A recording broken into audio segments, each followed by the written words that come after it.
Hi guys, I'm Dr. Agatep and this is my daughter Audrey. Say hi. Hi. Hi.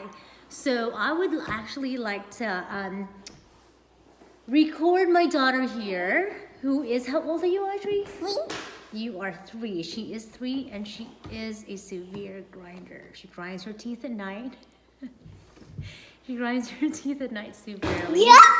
And I don't typically make night guards for patients this young. However, as you may or may not know, the baby teeth are around up until the kids are. I don't know what to do. When the kids are up until 11 or 12 years old.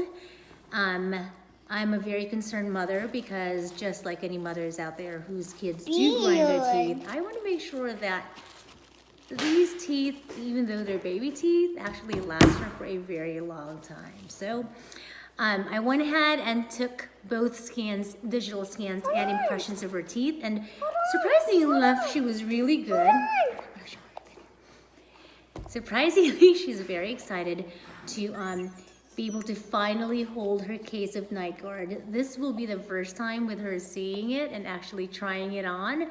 So I'm not sure exactly how she's going to feel about it, but we'll see. All right, so here is her night guard in a plastic case. You ready to see your night guard? And what color did you paint? Pink! Pink, oh my, okay, here it is. Here's your pink night guard. All right, trying to open it. Once again, this is her first time ever even seeing her night guard. She thinks it's cool so far, but yet she hasn't quite tried it inside the mouth.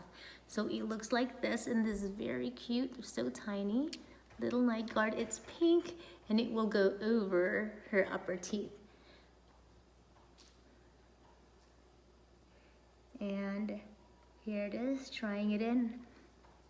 On a side note, I did wash my hands, so for you dentists out there who think that I should wear a pair of gloves, I washed my hands for my daughter. All right, so as you can see, it's not staying in quite steadily up onto her upper arch there. Okay, and wrap your lips around it, sweetheart. Just relax your lips. Oh, there we go. Yay, how does it feel? Good. Do you like it? Mm-hmm. Yeah? What does it feel like? But it tastes like milk though. You like it? All right, well, there you have it. We will be testing it out for a couple hours first. We'll see how she does. And as long as it's pretty stable against her upper arch, we may go ahead and give it a try tonight. Wet. All right, that's all, folks. See you soon. Bye.